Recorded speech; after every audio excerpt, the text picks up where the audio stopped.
मौसी आप कहाँ है? मैं कब से आपका इंतजार कर रहा हूँ। मुझे इस घर में अकेले में बहुत डर लग रहा है। मम्मी, मुझे आपकी बहुत याद आ रही है। देखो ना मम्मी, मौसी मुझे घर में अकेला छोड़ के चली गई है। बाहर से दरवाजा भी बंद कर गई है। लगता है मौसी आ गई। तू फिर मेरी नजरों के सामने आ गया। कितनी बार कहा है ना तुझसे, मेरी नजरों से दूर रहकर। तू अपने कमरे से बाहर निकला कैसे? माफ कर दीजिए मौसा जी। वो मौसी, मैं मौसी को देखने आया था। मौसी पता नहीं कहाँ चली गई है। तो क्या तेरी मौसी हर समय तेरी देखभाल करती रहे घर में बैठ के? तेरे अलावा भी तेरी मौसी को 100 काम है, और अब तो वो अपना काम धंधा छोड़ के सिर्फ तेरी देखभाल में लगी रहती है। वो क्या है, उस दिन से सारे काम बिगड़ रहे हैं मेरे, मनूस कहीं का। चल जा अपने कमरे में, दोबारा मेरी नजरों के सामने नहीं आना। क्या बात है, क्यों बच्चे पे नाराज हो रहे हो? मौसी अच्छा हुआ आप आ गई। क्या बात है दीपू बेटा, तू इतना डरा हुआ क्यों है? वो मौसी, मौसा जी। हाँ हाँ बोल, क्या किया मौसा जी ने? अच्छा अच्छा दीपू बेटा, तू ऐसे रो मत। चल तू अपने कमरे में जा, मैं भी आती हूँ। आखिर आप दीपू से इतनी नफरत क्यों करते हैं? उस छोटे से बच्चे ने क्या बिगाड़ा है आपका? वो तो वैसे ही किस्मत का मारा है। उसकी मजबूरी है जिसके चलते आज वो हमारे घर रह रहा है। नहीं तो भला कौन माँ अपने बच्चे को दूसरे घर में छोड़ती है? अगर आज जिया जी जिंदा होते तो क्या वो हमारे घर आता रहने? हरगिज नहीं। ये तो तेरे जीजा को मरने से पहले सोचना चाहिए था। बच्चों को सड़क पे छोड़ के गया है, कुछ नहीं करके गया बच्चों के लिए। और तेरा जीजा मर गया, इसमें मेरी क्या गलती है? मैंने तो नहीं कहा था तेरे जीजा को मरने के लिए, खुद तो मर गया, अपनी जिम्मेदारी मेरे गले बांध गया। ये आप कैसी बातें कर रहे हैं? अरे मुसीबत में अपने ही काम आते हैं, और तुम छोटे से बच्चे के लिए ऐसे मुंह बना रहे हो? शादी के इतने सालों के बाद भी मेरी कोख सुनी है। दीपू के आ जाने के बाद से घर कितना अच्छा लगता है। देख ममता, तू कान खोल के सुन ले, अपनी बहन को समझा देना कि मैं उसकी जिम्मेदारी नहीं उठा सकता। जितनी जल्दी हो सके तेरी बहन आके अपने बच्चे को ले जाए यहाँ से। मुझे इस घर में मेरी औलाद चाहिए, ना कि खैरात की। हम दीपू को ही गोद ले लेते हैं ना। वैसे भी अब दीपू कहाँ जाएगा? खबरदार जो तूने ऐसा सोचा भी। मुझे अपना बच्चा चाहिए, अपना, जो मेरे वंश को आगे बढ़ा सके। पराई औलादों से कभी वंश नहीं आगे बढ़ा करते। पराए पराए होते हैं और अपने अपने। पर दीपू तो अभी बहुत छोटा है। अगर हम उसे प्यार और दुलार से पालेंगे तो वो हमें अपने माँ बाप मान लेगा। वैसे भी तुम तो जानते हो, डॉक्टरों ने मना कर दिया है कि मैं कभी माँ नहीं बन सकती। दीपू के आ जाने से मेरी जिंदगी में थोड़ी सी बहार आई है। भगवान के लिए दीपू को यहाँ से मत भेजना। अभी तो इस मनहूस बच्चे को आए हुए कुछ ही दिन हुए हैं यहाँ पे, और इसने आते ही हम दोनों के बीच में लड़ाइयाँ शुरू करा दी। अगर हमेशा के लिए यहाँ रहने लगा तो भगवान जाने क्या ही होगा। मुझे ये लड़का एक आंख निभाता है, इसको समझा देना मेरी आंखों के सामने ना आया करे। ठीक है, मैं दीपू को समझा दूंगी, पर भगवान के लिए आप उसे डांटना नहीं। तुम डांटने की बात कर रही हो? अगर मेरी आंखों के सामने आ गया तो मैं मारूंगा, इसलिए उसके लिए बेहतर है कि मेरी आंखों के सामने ना आए। मेरी बहन ने अपने कलेजे के टुकड़े को कितने विश्वास से मेरे साथ भेजा है। दीदी को लगता था कि मैं उनके बच्चे की अच्छी परवरिश कर पाऊंगी, किसी अच्छे स्कूल में दाखिला करा पाऊंगी। पर मेरा आदमी तो इस बेचारे बच्चे को घर में रखने को ही तैयार नहीं है। परवरिश क्या ही कर पाऊंगी इस बच्चे की? सचमुच किसी भी बच्चे के सिर से बाप का साया ना जाए, नहीं तो बच्चे दर दर भटकने को मजबूर हो जाते हैं। एक तरफ मैं हूँ जो माँ बनने के लिए तड़प रही हूँ, फिर भी माँ बनने के सुख से वंचित हो, और दूसरी तरफ मेरी बहन है, उसके पास 3-3 बच्चे हैं, पर वो अपने बच्चों को अपने पास नहीं रख सकती। वो भी सिर्फ इसलिए कि उसके पास रोटी खिलाने को नहीं है बच्चों को। हे भगवान, ये कैसा खेल खेल रहे हो कि जिसके पास बच्चे हैं वो अपने बच्चों को नहीं रख सकती, और जिसके पास बच्चे नहीं है वो एक बच्चे के लिए तड़प रही है। ये क्या मनहूसियत फैलाई हुई है तूने इस घर में? सचमुच जैसे तेरी बहन मनहूस है ना कि अपने पति को खागी, ऐसे तू मनहूस है, बांझ कहीं की। जब देखो रोती रहती है, मेरे घर में अपशगुन करके रखती है। सचमुच तुझसे शादी करके तो मेरी जिंदगी बर्बाद हो गई। तुम दोनों की दोनों बहनें अपशगुनी हो। जब से तू मेरी जिंदगी में आई है मैं बर्बाद हो गया हूँ। ऐसा और खा लीजिए पापा। नहीं नहीं बेटा, बस अब नहीं खाया जा रहा।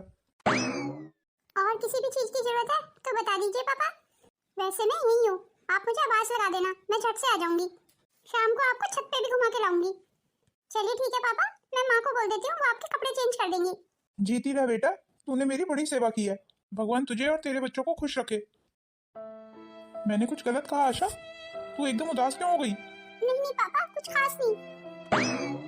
भगवान मेरी बेटी को इतना बड़ा दुख सहने की शक्ति देना। अरे रजनी, तुम भी कभी पापा को खाने पीने का पूछ लिया करो। क्यों, मेरी क्या जरूरत है? तुम्हारी बहन है तो सही पापा का ध्यान रखने के लिए। अब तुम्हारी बहन तुम्हारे पापा के पास से हटे तभी तो मैं उनका ध्यान रखूं। दिन रात चुंबक की तरह पापा के आगे पीछे घूमती रहती है। वैसे कुछ भी कहो, दीदी ने पापा की बड़ी देखभाल की है। ये कोई देखभाल नहीं है, ये सब लालच है, लालच। लालच के चलते वो ये सब कर रही है। क्या मतलब? कैसा लालच? उनको लग रहा है जमीन तो नाम कर ही दी है, हो सकता है एक आध दुकान भी नाम कर दें पापा। पर ऐसा तुम गलती से भी मत होने देना। अगर पापा ने दुकानें भी दीदी के नाम कर दी तो हम कहाँ जाएंगे? पर दीदी ऐसा क्यों करेंगी? तुम जानते नहीं हो अभी अपनी बहन को, बहुत खुन्नी है। जैसे चुपचाप से पापा से जमीन नाम करा ली, ऐसी दुकान भी नाम करा लेगी और तुम्हें पता भी नहीं चलेगा। तुम्हें क्या लगता है अपने तीनों बच्चों को उसने आसानी से ऐसे भेज दिया? ये सब तो पापा और मम्मी की नजरों में अच्छा बनने का ड्रामा था। तुम देखना, दुकान नाम होते ही तुम्हारी बहन कैसे अपने रंग बदलती है। पर दीदी ऐसी लगती तो नहीं है, कितना प्यार करती है वो हम भाइयों को। अरे ये पैसा बहुत गंदी चीज होती है, पैसे के आगे कौन बहन और कौन भाई। दुकान नाम होती कैसे हमें दूध में से मक्खी की तरह निकाल के फेंकेंगी और तुम ऐसे ही हाथ मसलते रह जाओगे।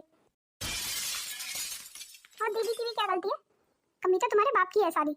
इतना तो तुम्हारे बाप को ही सोचना चाहिए कि जमीन जायदाद पे बेटों का हक होता है, ना कि बेटियों का। शायद तुम ठीक कह रही हो। मेरे बाप ने आज तक कोई अकल का काम किया है जो आगे उससे उम्मीद की जा सकती है? अब तो जो कुछ करना है मुझे ही करना है। जितना गुस्सा मुझे दीदी पे है ना, उससे ज्यादा गुस्सा मुझे पापा और मम्मी पे है। बस कैसे भी करके दुकानें और ये घर मैं अपने नाम करा लूं, फिर उसके बाद मम्मी पापा को मेरे साथ रहना है तो ठीक है, नहीं तो जहां मर्जी जाए, मैं उन्हें रोकूंगा भी नहीं। ये थी ना तुम्हें दिल खुश करने वाली बात।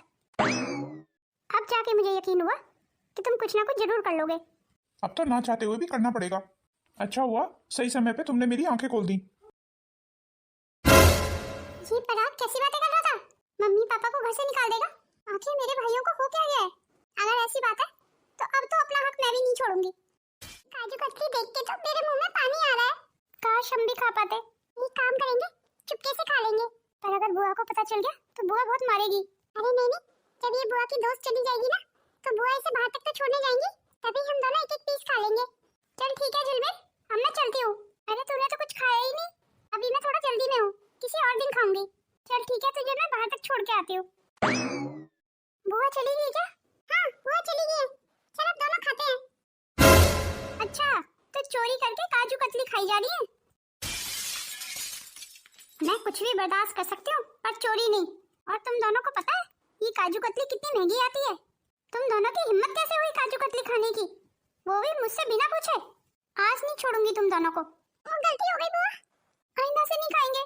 आइंदा से तुम्हें मैं खाने लायक छोड़ूंगी, तभी तो नहीं खाओगे। पर अब तो तुमने खा ली ना, इसका दंड कौन भुगतेगा? आज के बाद से तुम्हें 2 दिन तक कोई खाना नहीं मिलेगा। नहीं नहीं बुआ ऐसे मत बोलिए। अरे तुम्हें क्या अपने घर में रख लिया मैंने तो अपनी जान के लिए मुसीबत ले ली। बुआ मैं माफ कर दीजिए, कोई माफी नहीं मिलेगी।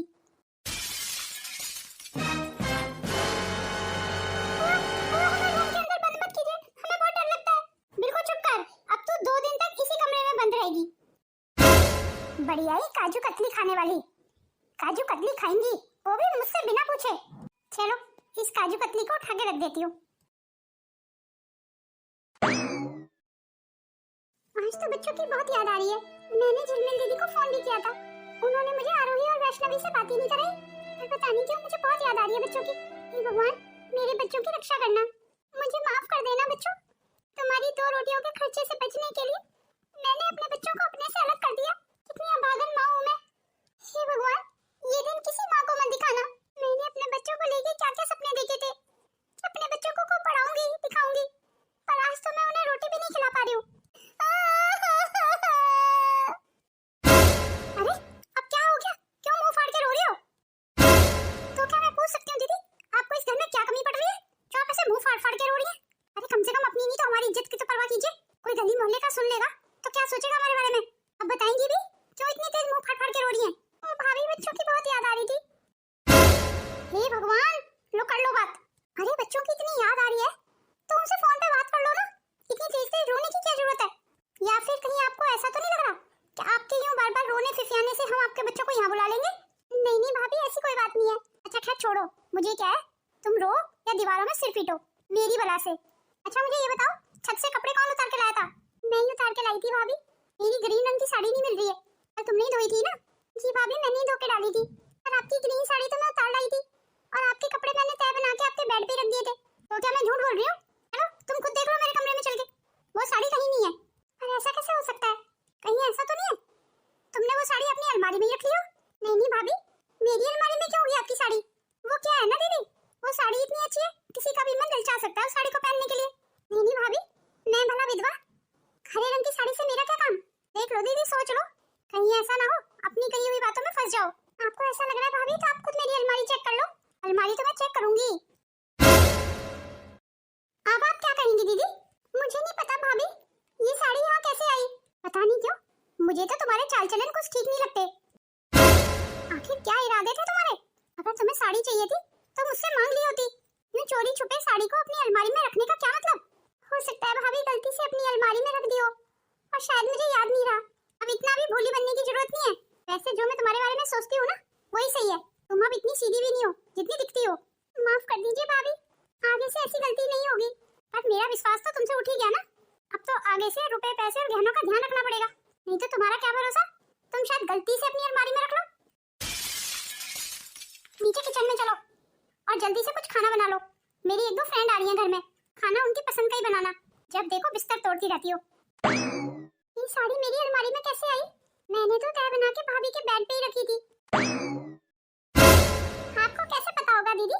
साड़ी तो मैंने रखी थी आपकी अलमारी में। अब आएगा असली मजा। एक एक करके धीरे धीरे आपको सबकी नजरों से गिरा दूंगी। मैं भी देखती हूँ कैसे आप इस घर में रहती हो। फिर भैया एक मिनट रुकिए। हाँ बोल छोटी बहू। आज आपकी छुट्टी है ना? वो भैया मुझे आपसे काम था। आप कहीं जा रहे हैं क्या? हाँ मैं अपने दोस्त के घर तक जा रहा था। तू बता तुझे क्या काम है? भैया ये कुछ घर के सामान की लिस्ट है। आप पहले मार्केट चले जाइए, वहाँ से ये सारा सामान ले आइए।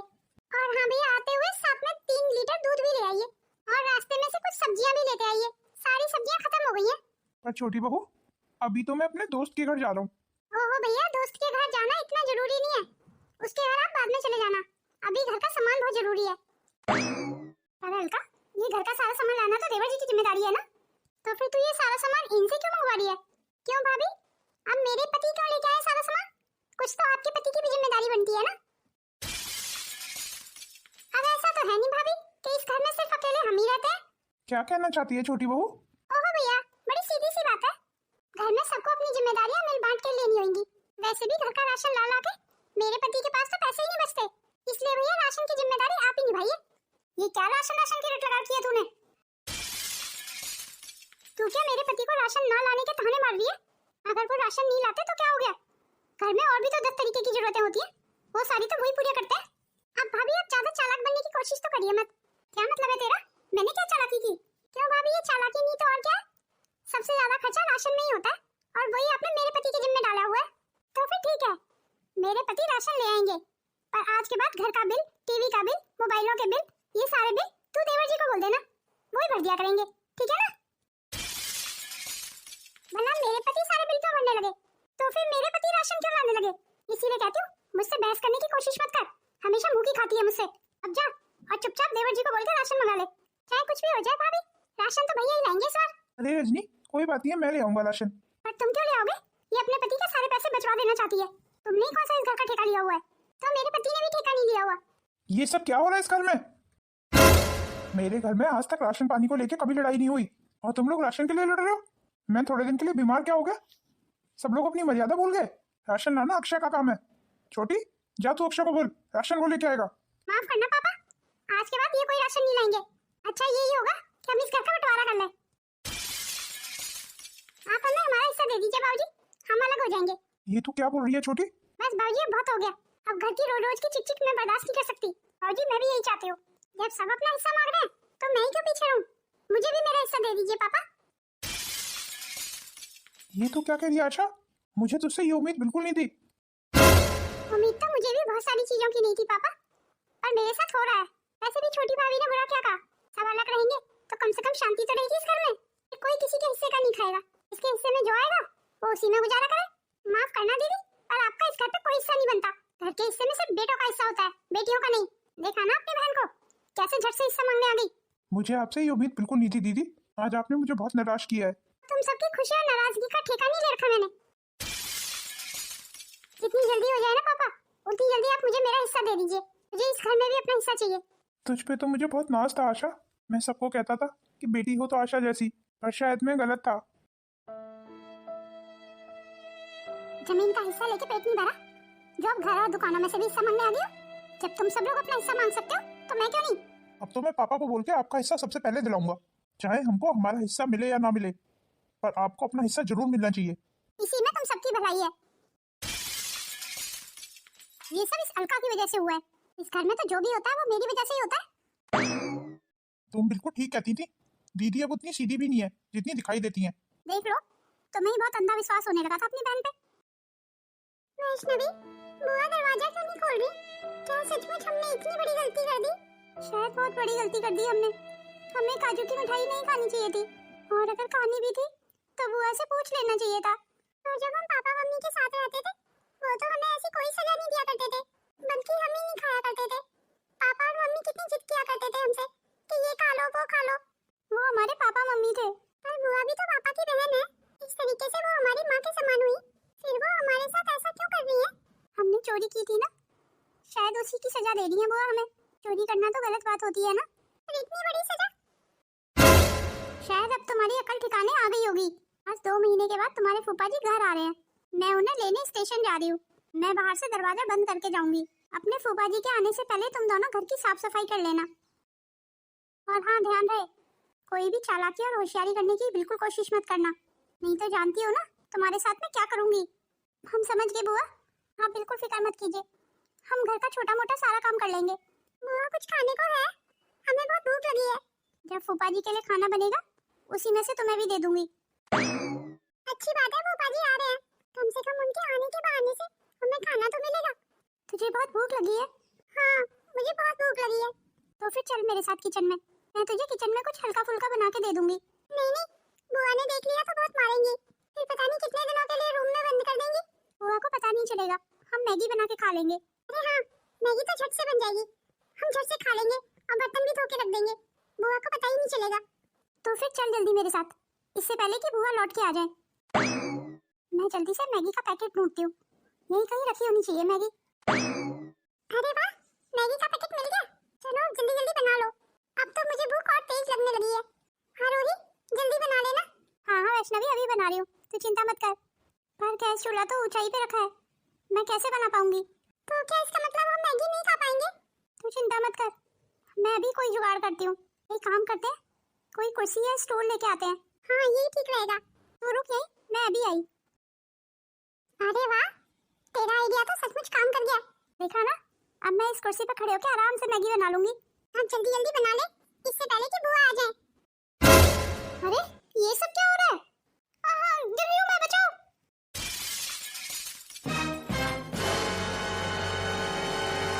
अब तुम दोनों की हिम्मत इतनी बढ़ गई है।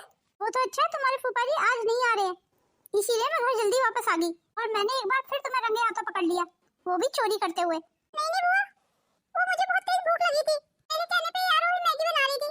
पर इसका दंड तो अब तुम्हें भुगतना पड़ेगा। भगवान के लिए वैष्णवी को कुछ मत कहो बुआ। तो ठीक है, वैष्णवी को नहीं कहती, तुझे तो कह सकती हूँ। मेरे पैर में बहुत दर्द हो रहा है, मुझसे खड़ा नहीं हुआ जा रहा बुआ। तेरी किए की यही सजा है, सही हुआ तेरे साथ, अब पड़ी रह पूरी रात किचन में। ये आप क्या कह रही हैं बुआ? आरोही को बहुत दर्द हो रहा है, भगवान के लिए आरोही को डॉक्टर को दिखा दीजिए। अच्छा, चोरी ये करे और इसे डॉक्टर को मैं दिखाऊं? तो एक काम करना वैष्णवी, अपनी बहन को उठा के कमरे में ले जा। वैसे भी मैं बहुत थक गई हूँ, मैं अपने रूम में जा रही हूँ आराम करने। वो क्या है ना, मैं तो रास्ते में खा पी के आई हूँ, मुझे तो बिल्कुल भूख नहीं लगी। तुम दोनों एक काम करो, मैगी बना के खा लो, ठीक है ना? तुम्हारे किए की सजा तो भगवान ने तुम्हें खुद दे दी, अब मैं क्या सजा दूं तुम्हें?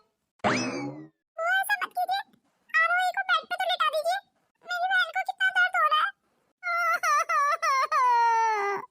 रो मत आरोही, धीरे धीरे हिम्मत कर, चल मैं तुझे कमरे में लेके चलती हूँ। मुझसे खड़ा नहीं हुआ जा रहा है वैष्णवी, मेरे पैर में बहुत चोट लगी है। काश आज यहाँ मम्मी होती, दादी भी हमें कितना प्यार करती थी। भगवान करे दादी यहाँ आ जाए। हे भगवान, हमारी दादी को यहाँ भेज दो या फिर मम्मी को ही भेज दो। मम्मी आप कहाँ हैं? हमें आपकी बहुत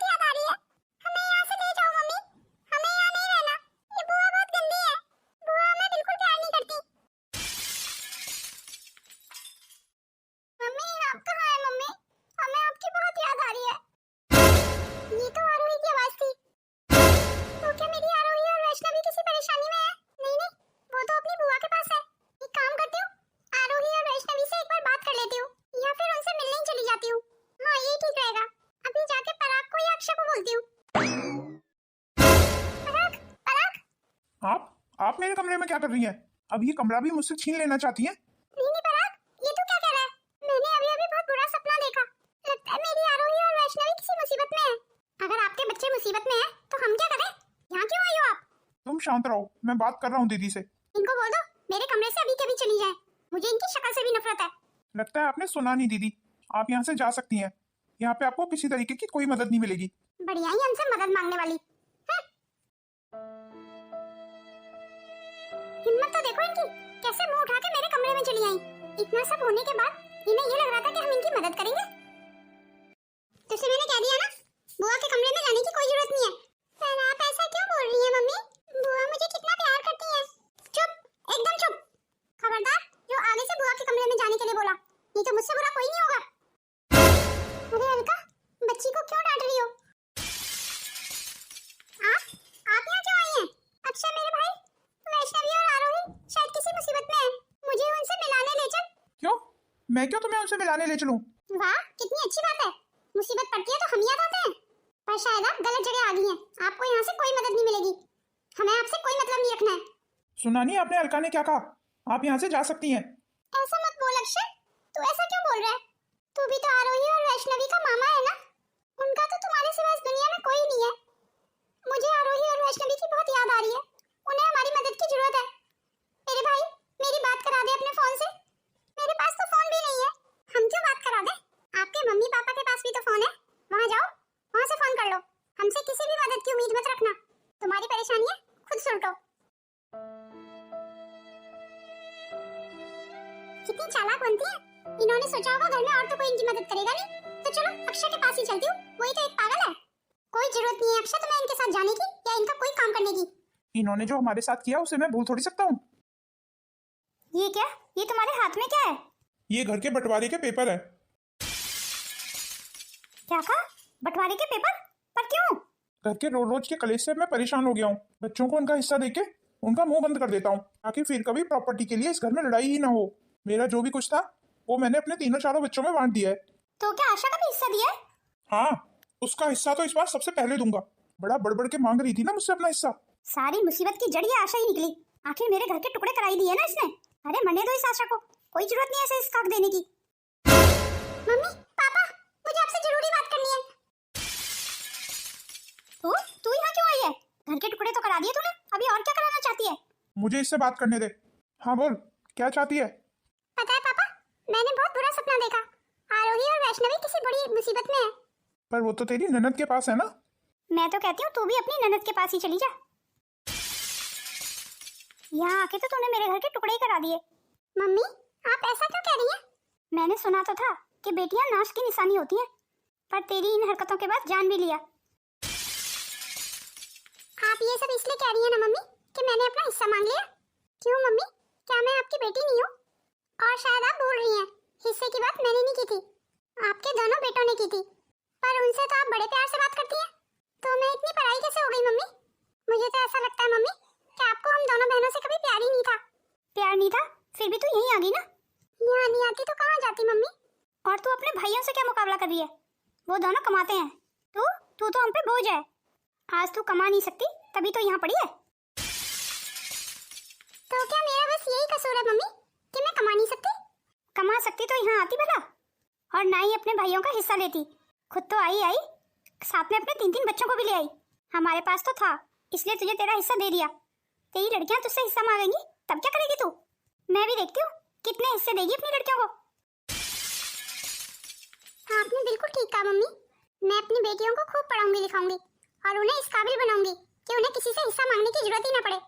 कहने में और करने में बहुत फर्क होता है। आपका बहुत बहुत धन्यवाद मम्मी मुझे नया रास्ता दिखाने के लिए। अब मैं समझ गई हूँ कि मुझे क्या करना है। ज्यादा बड़बड़ के बोलने की जरूरत नहीं है, पहले करके दिखा। खुद तो अभी दूसरों के रहमो करम पे पल रही है। खुद ने तो अपने भाइयों का हिस्सा तक छीन लिया, वैसे ही ना रास्ता मिल गया है। वाह क्या बात है। आप जो मर्जी बोल लें, अभी मुझे बुरा नहीं लग रहा, क्योंकि अभी मेरा वक्त खराब है। पर धीरे धीरे आपको समझ आ जाएगा कि मैंने ऐसा क्यों किया।